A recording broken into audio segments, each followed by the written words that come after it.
we have the first motorcade arriving at the International Convention Center, attending this morning's Roundtable Summit.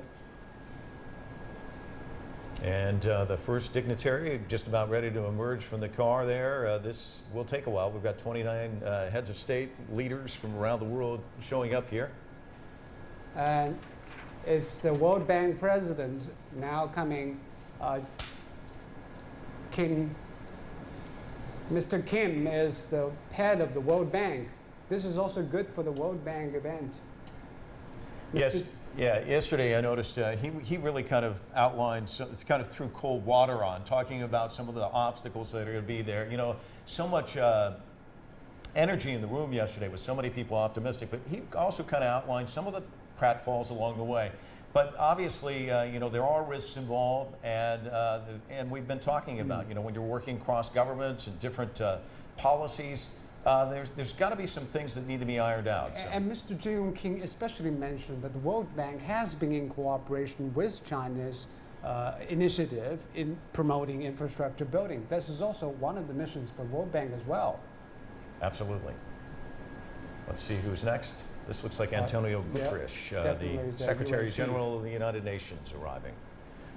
And very encouraging words from him as well yesterday about President Xi, his vision, and basically the Belt and Road and how that dovetails with the UN's goals as well. Actually, the initiative has been mentioned twice at the UN meetings, one at the UN meeting and UN General Assembly meeting.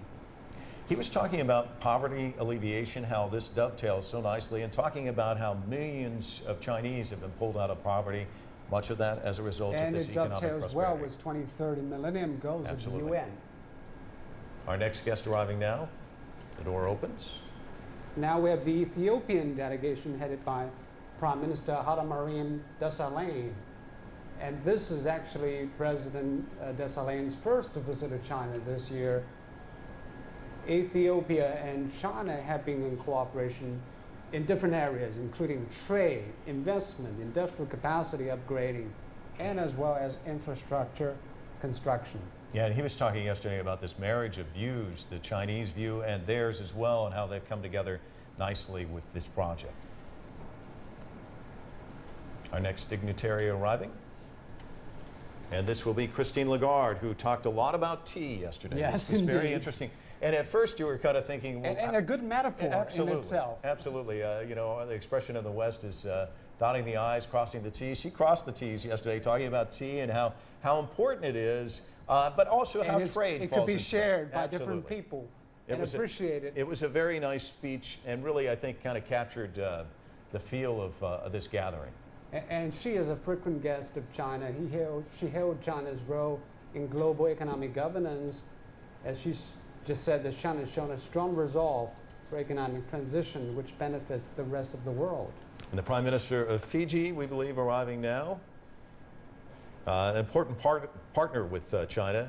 It has supported Fiji's social and economic development, and Fiji very much in appreciation of that as well. The first Pacific Island country to establish diplomatic relations with China. They've enjoyed close ties now for 4 decades. And the Pacific countries are very concerned about climate change because they might be the first victims of climate change. And so they supported China's initiative to join the Paris Agreement and efforts reducing carbon emissions. And China, of course, out there on front on that, again, applauded for that yesterday as well during the speeches. And we have Prime Minister Hun Sen's motorcade arriving. This is his first visit to China this year. China and Cambodia, as we know, are close neighbors and enjoy good friendship. Leaders of both have paid visits to each other on a frequent basis. President Xi visited Cambodia just last year and met with Hun Sen. And he met with Yanqi, the Chinese counselor, just last month, pledging to strengthen cooperation with China under the Belt and Road Initiative. So undoubtedly they'll have a lot to say as this roundtable gets underway a little bit later.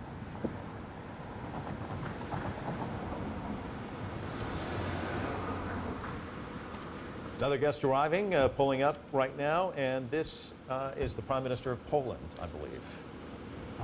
Prime Minister Beata Szydło. Poland is also a strong supporter of the Belt and Road Initiative from China.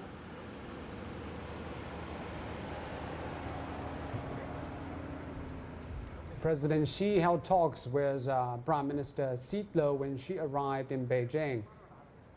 China and Poland are close partners because under the framework of China's Central European economic cooperation. When we were talking about the trains, which we've talked a lot about, making their way from Iwu into Europe, obviously Poland sitting there at the center of Europe, these freight trains undoubtedly going through that part of the country. So playing a key pivotal role in terms of transport of trade. And Poland is a big country in Central Europe. That's why China attaches great importance regarding Poland as a hub in connecting other countries in Central and Eastern Europe. This wide shot just showing how truly majestic this site is. And you wonder about the energy that comes out of being in such a natural environment like this, bringing all these great minds together. You know, that's the other thing you have to say about. Sitting in a valley like this. Absolutely. Same thing with Hangzhou. You know, such a beautiful terrain. It kind of, I think it reduces the temperature. These people come in and they're able to really kind of exchange views, and a lot can be accomplished in a short period of time. And the architecture with some Chinese elements in this. Najib Razak, the Prime Minister of Malaysia, arriving now. He has visited China 3 times since taking office. That was back in 2009. His second visit to China in this last half year, and he'll be pulling up shortly.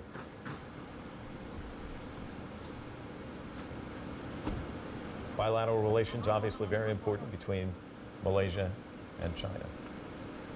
And China is also helping Malaysia build a railway line connecting its south and north. And that will be part of the connectivity programs linking China, Laos, Cambodia, Singapore, and Malaysia. Yeah, the Prime Minister himself has been quoted as saying that China is a true friend and strategic partner. So they recognize how the Belt and Road framework is going to play a pivotal role for their country as well moving forward. The parade of limousines continuing to approach.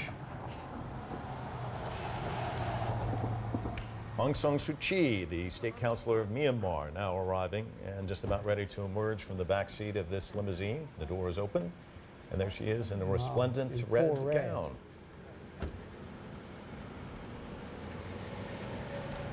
In August of 2016, she paid a visit to China as Myanmar's first state councilor.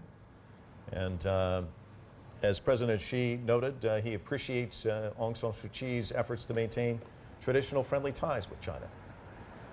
And there is a natural gas pipeline being built along the coastlines of Myanmar, connecting the Indian Sea with the southwest province of Yunnan in China. Prime Minister of Hungary, Viktor Orban, arriving now. This is his 3rd visit to China as Prime Minister. As the Belt and Road Forum for International Cooperation got underway, he's kicking off this 5-day official visit to China, which started on Friday. Orban has said that China is a good friend to Hungary in its assistance to Hungary's social and economic development. And one of the pioneering projects that is happening there is the Budapest-Belgrade railway line, which is also helped by China and is a major connectivity program in Central and Eastern Europe. That will connect the port of Piraeus from Greece and then to Budapest and Belgrade. The Prime Minister of Italy now pulling up, Paolo Gentiloni. He has been Prime Minister very short period of time. Started December 12, 2016, and he has visited China twice in 2015 while acting as the Minister of Foreign Affairs. Under Prime Minister Renzi. It's worth noting, Italy was one of the founding members of the Asian Infrastructure Investment Bank, which serves, of course, as an important financing platform for the Belt and Road Initiative. And he is the only G7 country leader who's showing up at this Belt and Road Forum in Beijing. Another car arriving, pulling up. Soon emerging will be one of the dignitaries. And this is the Prime Minister of Serbia now getting out, Alexander Vučić. He's visiting China, and back home he was elected president of Serbia in April, assumed office at the end of May. Brought his briefcase, so he's obviously got some notes, don't you think? Yeah, definitely. And Serbia is also a country very important in Central Europe and has been enjoying friendly relations with China back in the 1950s when it was still called Yugoslavia. That's right. Major projects on two sides, working to include construction, modernization of the Budapest-Belgrade International Railway.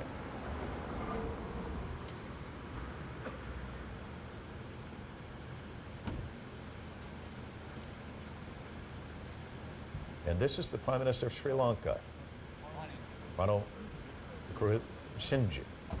Yeah, Prime Minister Ranil Wickremesinghe. That's it.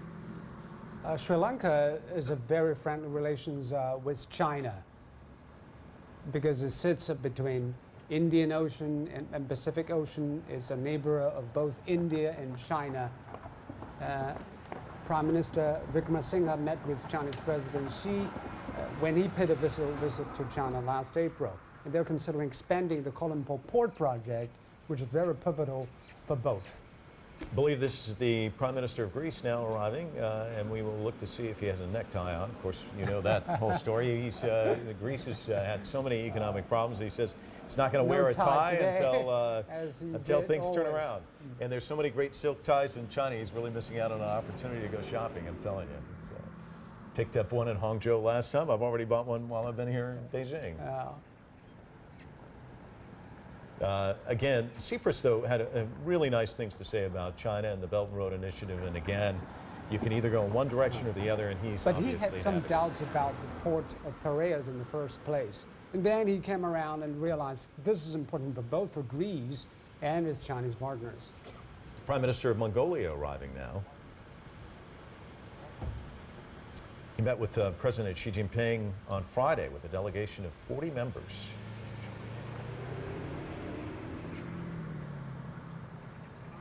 This is Prime Minister Jogatugan Erdembat. And actually, Mongolia has its own version of strategy that is a prairie development path. It wants to coincide and integrate with China's One Belt, One Road initiative. And is a very important link between China and Russia if that connectivity program is going to work. We're talking about getting energy from Russia here. That's obviously going to be very important. President of Chile, Michelle Bachelet, arriving, and she coming from the Americas, along with Argentina's president, to be here to witness this. Of course, good. Two leaders from South America. Yeah, warm relationships for both of those countries with China.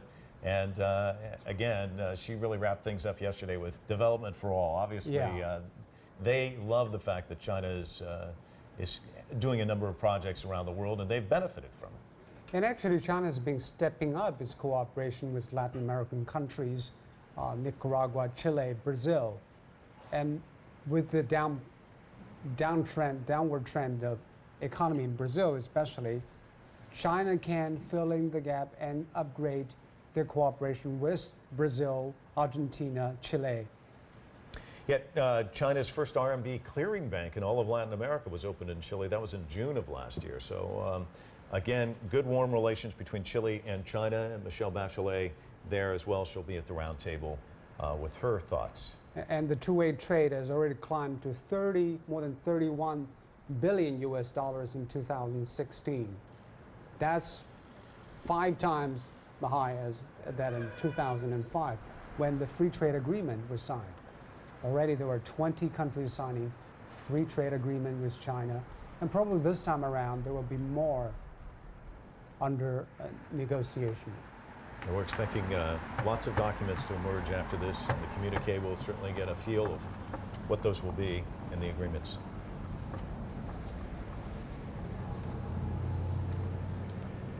President of Laos is now arriving, pulling up.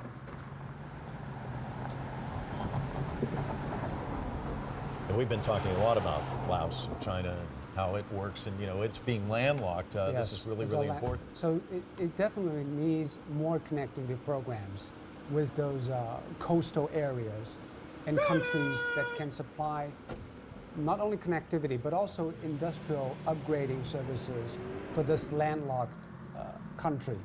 And now they are part of China, Laos, Thailand connectivity program.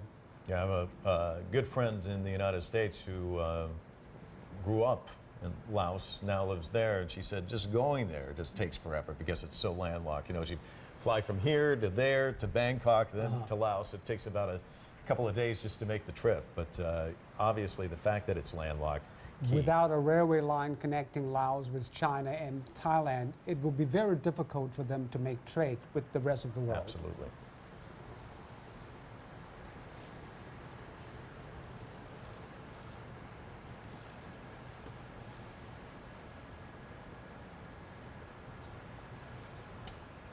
So the president of Laos now making his way up the stairs. You see the honor guard there. Beautiful, pristine environment as we pull back and display the Chinese architecture here. It's a gorgeous setting. And there is a Lao song by a Lao musician that is becoming very popular about the Belt and Road. That's right, it's gone viral, hasn't it? Yeah, it has gone viral. And we seldomly heard Lao musicians playing music on a topic that the Chinese are so crazy about. It is a lengthy walk, as you can see, to make it into the hall here where the roundtable will be getting underway later this morning. Mauricio Macri, the president of Argentina, pulling up now, will be getting out shortly. This is his second visit to China since he took office in 2015. He is committed to deepening the friendship with China, willing to push for cooperation in energy, economy and trade, investment, quality control, infrastructure development, and tourism as well. And Argentina is a very favorite tourist destination for Chinese. He actually, I remember when I was in Hangzhou for the G20 summit, he had just become president, and that was one of his first visits. And he went to Shanghai before going to Hangzhou to try and meet with some business folks, try and stir up some business for Argentina. So clearly he sees the benefits of trade between Argentina and China.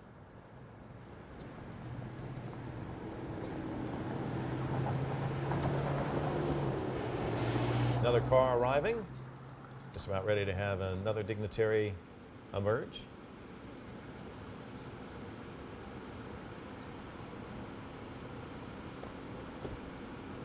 I believe this is President of Kyrgyzstan, Mr. Almazbek Atambayev.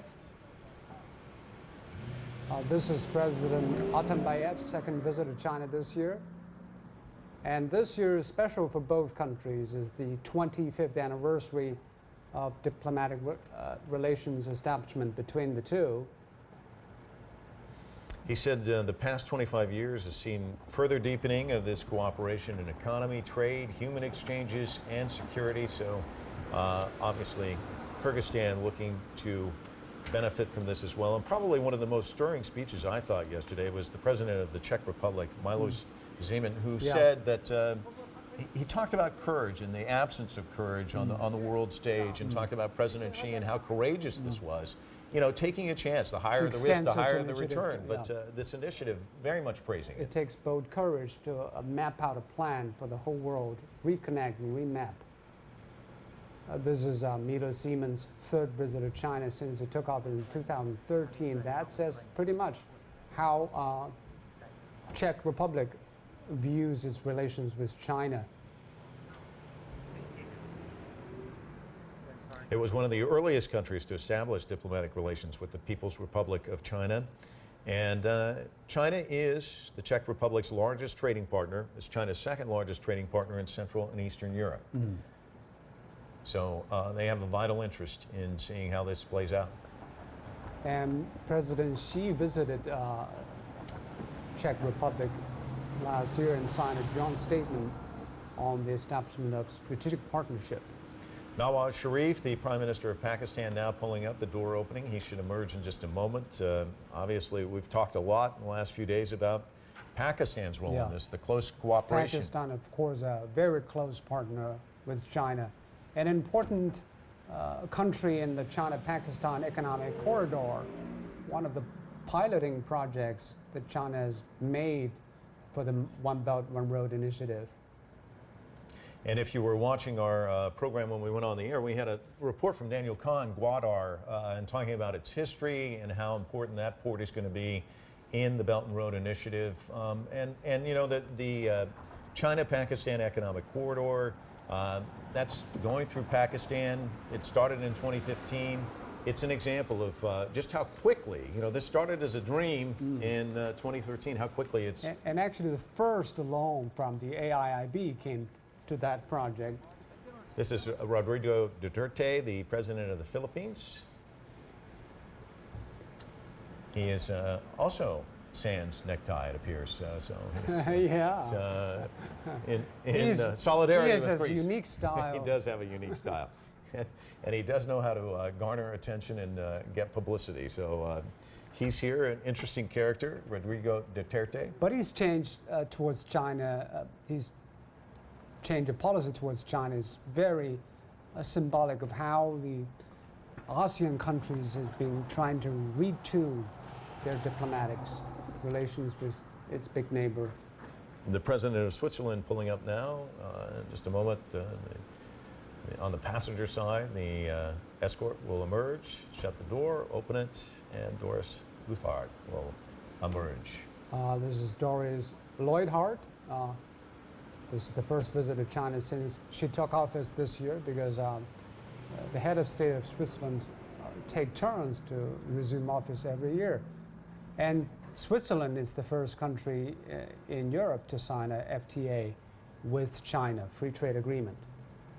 She was here in January for a 4-day visit, and at that time discussed expanding cooperation in the areas of trade, investment, finance, insurance, environmental protection, and customs. Have an upgraded version of the FTA. And both Switzerland and China paid close attention to help upgrade their industrial base through innovation. This is the president of Uzbekistan, who showed up late Thursday evening at the airport, one of our first arrivals here in the city. He's also here on a state visit, if I'm not mistaken. Exactly. He came to power only last year as president of Uzbekistan, also a very important energy supplier for Russia and for China. And also this year marks the 25th anniversary of the establishment of the diplomatic relations between the two countries as well. And the Asian Silk Road actually passes Uzbekistan about 1,000 years ago.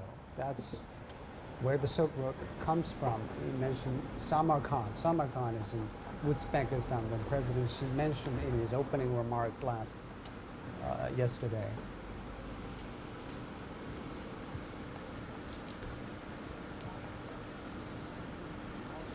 This is an old friend of China, President Sultan Nazarbayev, President of Kazakhstan. This is where Chinese President Xi raised the idea of the Silk Road belt when he was visiting Kazakhstan back in 2013. Kazakhstan also expressing an interest in expanding cooperation with China with regards to energy, agriculture, technology innovation, and looking to strengthen bilateral trade.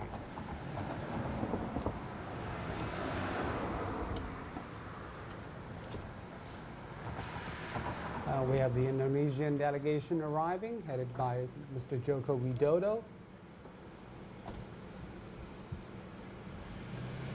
And this is another very interesting place where Chinese President Xi raised the idea of the maritime Silk Road in Jakarta. He's welcoming Chinese companies to invest in infrastructure projects like ports, airports, dams, construction of special economic zones in Indonesia. So looking to strengthen that economic tie between China and Indonesia. And this is Kenyatta, the president of Kenya, arriving. We just talked about Mombasa not too long ago. Yeah. So obviously Kenya very much invested in the Belt and Road Initiative, very excited about it. Very important country in East Africa. He thanked China for its help and support towards Kenya's economic and social development. And as we were saying earlier, you know, that Kenya's really seeing the benefits of this. If you're somebody and you produce something and it takes you forever to get it to the market, now it's speeded up and you can actually see that money in your pocket. It makes a big difference. In the 15th century, the Chinese salesman Admiral Zheng He actually touched on the east coast of Africa back then. That was where Kenya was. Prime Minister of Spain now arriving. He'll emerge from the back seat of that car in just a moment. Mariano Rajoy. This is his third visit to China as Prime Minister of Spain.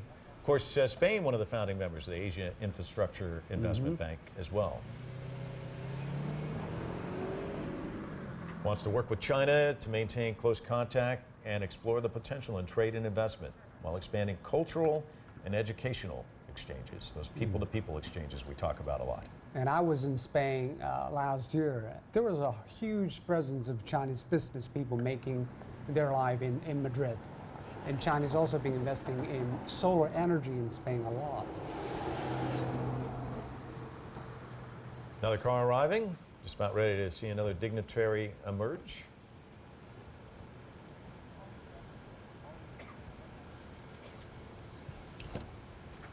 That's Vietnamese president arriving, Chen Truong. President Kwan arrived on Thursday around noontime our time, one of our first dignitaries to arrive here, and immediately did an interview with CGTN talking about the importance of the relationship between Vietnam and China, which has strengthened over the last few years. Vietnam is, of course, a close neighbor of China. Although there are some maritime territory disputes, but still China and Vietnam has been stepping up their economic cooperation based on the political trust between each other. Yeah, he said they want close, high-level contact with the Chinese government. They want to make joint efforts to push bilateral relations in a stable and sustainable way. He met with President Xi in Peru last year at the APEC Economic Leaders meeting. President of Vietnam, President Tran, making his way inside the hall now as we await the next motorcade vehicle to arrive. The President of Belarus, Alexander Lukashenko, about to arrive here, car pulling up. This is his first visit to China this year. And another pilot project of the One Belt One Road is the China-Belarus Industrial Park, which is the first of its kind in Central Asia. He said the Belt and Road Initiative is not a form of trade expansion, nor is it an excuse for China to press its interests on other countries via the Silk Road economic belt. He really sees this as much more than that. China been doing is providing loans, investments, advanced technologies to countries that really need it in a very friendly way. And it sits literally in the middle between Europe and Asia. That's why its position is so pivotal for this program to work. Lukashenko going by the honor guard now as he makes his way into the building. And we're awaiting probably about a handful of other dignitaries, and then pretty soon it'll get underway. President Xi Jinping will meet them, and they'll have a nice roundtable discussion.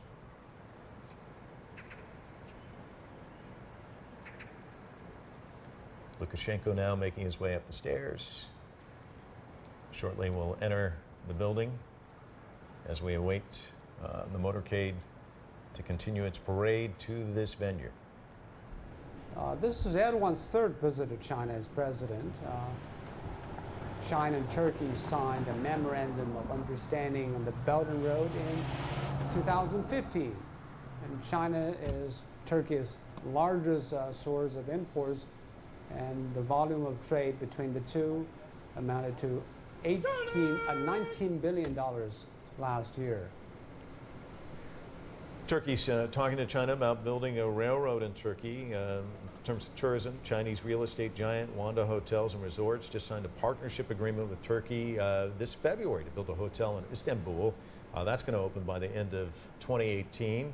And Wanda will become the first Chinese hotel management company to set up one of its luxury hotels overseas. So the relationship there deepening between Turkey and China. And they have their own initiative. It's called the Middle Corridor, which also can be meshed with One Belt and One Road. And Turkey has a very unique geographic position linking Asia with Europe. And China has been reaching out to Turkey to build its railway lines and also industrial cooperation, including energy and high tech.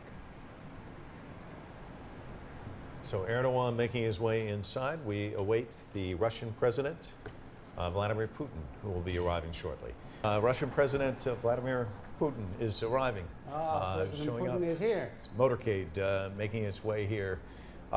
And as we wait for him, I'm just kind of curious though, when you think about all of these naysayers who say, oh, this has never worked, but it's almost concentric circles, you think, if it's minimized risk, and then that may spur more development as you move along, and you see a dramatic change in things. And here is Vladimir Putin putting his coat on and making his way in. President Putin has always seen the possibility of integrating China's Silk Road economic belt with Russia's aspiration under the Eurasian Economic Union framework. He will also attend another summit in China, that's a BRIC country summit in Xiamen in south East China. And this year marks the 15th anniversary of the signing of China-Russia Friendship and Cooperation Treaty and the 20th anniversary of the China-Russia Strategic Partnership establishment. It was an interesting way to start the gathering yesterday. President Xi Jinping kind of talking about the history, where we are today, kind of outlining the contours, and then right after that, Russian President Vladimir Putin coming up and really talking about specific steps that, you know, that this is how this is really working, and then on to the Turkish president as well, Erdogan. So he had a critical role to play yesterday, coming up as the second speaker, and kind of really getting this summit off to a good start.